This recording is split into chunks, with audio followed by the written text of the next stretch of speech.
extrême droite, parce qu'un prénom peut ruiner une nation. Un matin, Blafard se lève sur la République, les Français veulent du changement. Mais pas le bon, pas celui qui redistribue les richesses, qui répare les hôpitaux, qui redonne aux campagnes. Non, ils veulent un changement d'ambiance, une France moins bruyante, moins colorée, moins étrangère, quitte à perdre au change, quitte à suer davantage pour gagner moins, quitte à s'asseoir sur la solidarité. Ils veulent une France pour les Français, mais ils ne savent plus très bien ce qu'est un Français, alors ils votent pour quelqu'un qui leur promet de le redéfinir à coups de lois, de contrôle, d'expulsion. Les intellectuels ont déserté ou se sont reconvertis. Ils commentent l'actualité avec des lunettes rectangulaires et des mines graves. Ils parlent de grands remplacements, de choc des cultures, comme si la culture c'était un vase Ming qu'un adolescent maghrébin avait renversé. À force de dire que l'islam est incompatible avec la République, ils ont rendu la République compatible avec la xénophobie. Belle performance.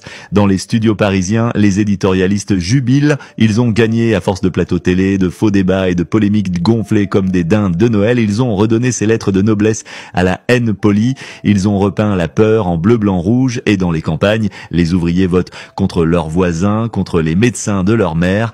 Ils votent pour que la France redevienne ce fantasme de carte postale avec clocher, béret et silence ethnique. Certains acceptent même de perdre du pouvoir d'achat pourvu que leur voisin du troisième, celui qui a toujours payé ses loyers à l'heure mais qui mange avec les doigts, finissent dehors. C'est une sorte de jeûne patriotique, moins de viande mais plus de pureté, moins de vacances mais plus de frontières, moins de démocratie mais plus de chez nous. Apparemment, l'ennemi de la France, c'est celui qui a un prénom que papy ne comprend pas, alors on serre les fesses et les urnes et on coche le nom de celui ou de celle qui promet l'hygiène raciale avec un sourire de conseillère bancaire. La presse se gave de ces récits, des mères de famille qui disent qu'elles ont peur d'aller au parc, des hommes en colère contre des ombres, des jeunes qui ne trouvent pas de boulot mais trouvent facilement un coupable, et dans les rédactions on rit, pas trop fort, mais on rit parce que le chaos ça vend, parce que l'apocalypse vend toujours mieux quand elle a un visage basané. Dans les entreprises, les CV avec des prénoms orientaux partent à la corbeille avant même de rencontrer un regard. Dans les commissariats, les contrôles s'intensifient, toujours dans les mêmes quartiers, comme si la délinquance avait une adresse postale. Il ne s'agit plus de gouverner, mais de purifier. La droite a emprunté les costumes de l'extrême droite et la gauche a perdu sa boussole dans un débat sur les menus à la cantine. Plus personne ne parle de justice sociale, de redistribution, de dignité. On parle de barbe, de burkini, de mosquée. On fait croire que le salut viendra en interdisant le voile à l'université. C'est une tragédie en 3 actes. Premier acte, la crise. Deuxième acte, le bouc émissaire. Troisième acte, la ruine morale. Et tout le monde applaudit comme à une pièce de boulevard. On rit d'un rire nerveux. Car au fond, chacun sait que l'arabe du coin n'est pas responsable du prix du gasoil, que le halal ne rend pas stérile et que la France n'a pas besoin de haine pour respirer.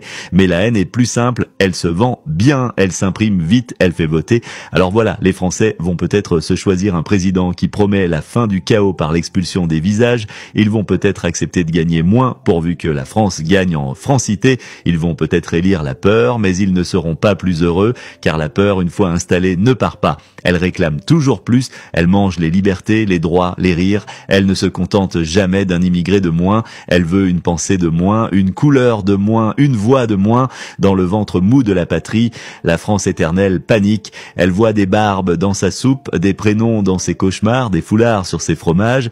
Elle n'a plus peur du chômage, de la vieillesse ou de la solitude. Elle a peur de Inès à la caisse, alors elle vote. Elle ne comprend pas bien pourquoi, mais elle sait très bien contre quoi. C'est déjà un progrès dans la confusion, mais attention, la France aime toujours quelques Algériens, surtout quand ils ressemblent à Sansal. Il ne sait rien faire, mais il sait qui il déteste. Il a lu un demi-livre de Durkheim et cite Pascal comme un rappeur en dépression. Il rêve d'une France où les mosquées deviennent des musées. Macron l'adore. Non pour ce qu'il dit, mais pour ce qu'il est. Il est les Algériens, et ça, c'est un langage que tout le monde comprend désormais en France. Pascal Praud l'adore, car il s'assoit beaucoup avec ceux qui promettent moins d'étrangers, moins de couscous, moins d'odeur d'ailleurs, ceux qui promettent une république sous vide, étiquetée origine contrôlée. Les gens les écoutent comme on écoute un médecin homéopathe après 20 ans de mal de dos, avec foi. mais sans preuve. Les Français l'ont découvert après son arrestation en Algérie et ils l'aiment déjà comme s'ils ont lu tous ses romans. Ils l'aiment parce qu'il dit ce qu'il pense, tout bas mais en plus bête. Il veut virer les musulmans, contrôler les sandwichs, obliger les gens à s'appeler Bernard. Il a un plan très simple, plus personne ne bouge, plus personne ne parle arabe et la France redevient dans une carte postale de 1952. Personne n'a envie d'y vivre mais tout le monde aime la regarder. Il est actuellement en prison mais ses amis à la télévision, ses experts en moustache expliquent toujours que l'immigration coûte cher, que l'islam est une menace, que l'Algérie est un caillou dans la chaussure républicaine. On ne sait pas bien ce que l'Algérie a fait cette semaine, mais elle a forcément fait quelque chose. C'est le bouton sur le front de la France. Même quand il disparaît, elle continue à le gratter. Macron s'est récemment vanté du taux de refus de visa, probablement de 95% pour les Africains. Un record, une performance, un chef-d'œuvre bureaucratique. Un gamin sénégalais peut avoir 19 de moyenne, une promesse d'embauche et une lettre de recommandation de Victor Hugo, revenu d'entre les morts. On lui dira quand même non. La France, ce pays où entrer est devenu plus difficile que devenir pape en claquette, mais on crie à l'immigration non contrôlée. La taux de refus très élevé est présenté comme un trophée, un bouclier, un mot d'amour adressé à la frange la plus rance de l'électorat. Regardez, on ne laisse plus passer personne, et même les étudiants, même les malades, même les amoureux. Un mur administratif froid, silencieux, moins poétique que le mur de Berlin, mais beaucoup plus mesquin. Macron, lui, gère tout ça avec le calme d'un steward pendant un crash. Il sourit, ajuste sa cravate et dit « On a refusé 95% des visas africains cette année, c'est une performance ».